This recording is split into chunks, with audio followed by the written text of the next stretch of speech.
today's video, we are going to discuss about the topic tetravalence of carbon, shapes of organic compounds. जो carbon होता है ना, carbon के outermost shell में होते हैं 4 वैलेंस इलेक्ट्रॉन्स। अभी जो ये 4 वैलेंस इलेक्ट्रॉन्स हैं, अब कार्बन या तो इन्हें दे दे या तो 4 इलेक्ट्रॉन्स ले ले, तभी इसका ऑक्टेट कंप्लीट होएगा। अब जैसे कि हम क्लास 10th में पढ़ चुके हैं कि ये अपने वैलेंस इलेक्ट्रॉन्स को फुलफ़िल करने के लिए ट्रांसफ़र ऑफ इलेक्ट्रॉन नहीं करता है, शेयरिंग ऑफ इलेक्ट्रॉन करता है। अभी शेयरिंग ऑफ इलेक्ट्रॉन को ही हम कोवलेंट बॉन्ड फॉर्मेशन भी कहते हैं, राइट। और जहाँ ट्रांसफ़र होते हैं वहाँ पे हम आयनिक बॉन्ड कहते हैं। अभी ये आयनिक बॉन्ड नहीं फॉर्म कर रहा है क्योंकि यहाँ पे जो ट्रांसफ़र है इलेक्ट्रॉन्स का वो पॉसिबल नहीं हो पाता, तो इसीलिए यहाँ पे शेयरिंग ऑफ इलेक्ट्रॉन से ही काम करना पड़ता है।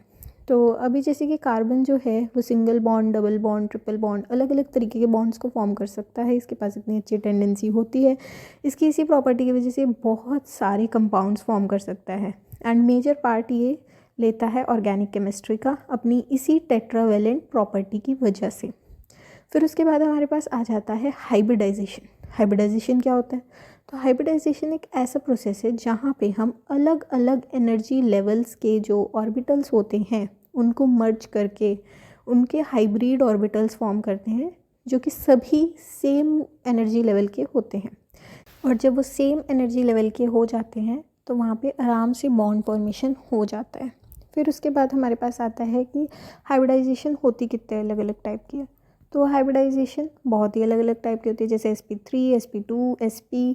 तो बेसिकली जो ये sp3 अगर मैं बोल रही हूँ तो यहाँ पे मैं क्या दिखा रही हूँ कि एक तो यहाँ पे s का ऑर्बिटल इन्वॉल्व है, 3 p के ऑर्बिटल इन्वॉल्व हैं, और अगर मैं d को भी इंक्लूड करती हूँ तो मैं वहाँ पे d भी लिख देती हूँ।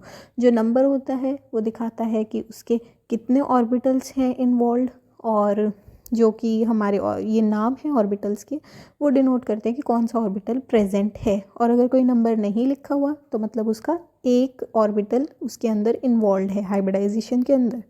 तो जो sp3 हाइब्रिडाइजेशन होती है वहाँ पे एक s ऑर्बिटल, 3 p ऑर्बिटल होते हैं। sp2 में सेम तरीके से एक s, 2 p ऑर्बिटल होते हैं, और sp में एक s और एक p ऑर्बिटल होता है। मान लीजिए कि हमारे पास d ऑर्बिटल भी है तो हम उस तरीके से लिख सकते हैं कि sp3d, क्योंकि सबसे पहले हमें तीनों ही ऑर्बिटल फिल करने होंगे p के, फिर ही हम नेक्स्ट d पे जा सकते हैं, ठीक है।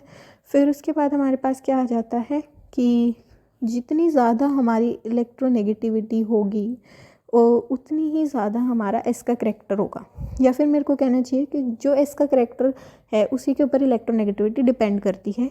कि जितना मतलब आपका एस का करैक्टर ज़्यादा उतनी ही ज़्यादा इलेक्ट्रोनेगेटिविटी, जितना इसका करैक्टर कम उतनी कम आपकी इलेक्ट्रोनेगेटिविटी रहेगी।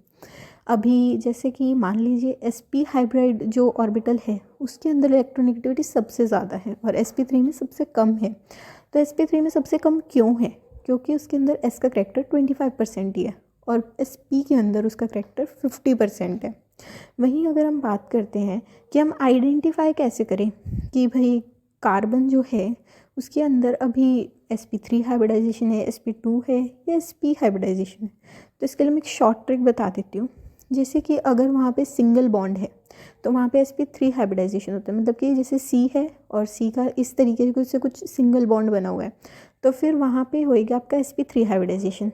अभी C का अगर जैसे कि डबल बॉन्ड बना हुआ है तो वहाँ पे होएगा उसका sp2 हाइब्रिडाइजेशन, और अगर वहाँ पे कुछ इस तरीके से इसका ट्रिपल बॉन्ड बना हुआ है तो वहाँ पे होएगा उसका sp हाइब्रिडाइजेशन।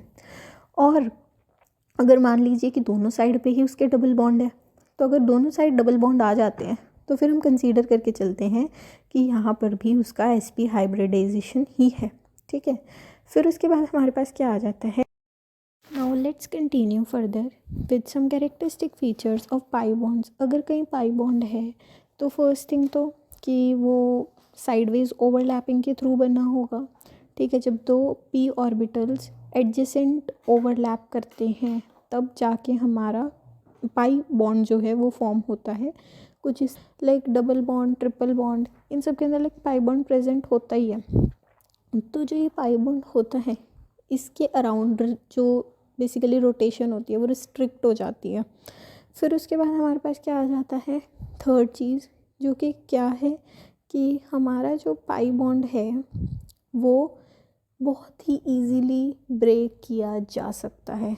और जो हमारा सिंगल बॉन्ड होता है सिग्मा बॉन्ड विच इज़, उसको ब्रेक करने में टाइम लगता है, बट ये बहुत ही इजीली ब्रेक हो जाता है। इसीलिए कोई भी अगर बाहर से कोई रीएजेंट आया है, कोई भी अटैकिंग है, मतलब रिएक्टिव कोई एसिड केमिकल हमने लिया हुआ है, तो वो सबसे पहले ना पाई बॉन्ड के जाके इलेक्ट्रॉन्स को ब्रेक करता है, बॉन्ड को ब्रेक करता है, जिससे कि इलेक्ट्रॉन्स फ्री हों और वो तब जाके किसी के साथ भी रिएक्ट कर सके। So that was all for this video. ऐसे ही और वीडियोस को देखने के लिए सब्सक्राइब कीजिए सीक्रेट लर्नर को।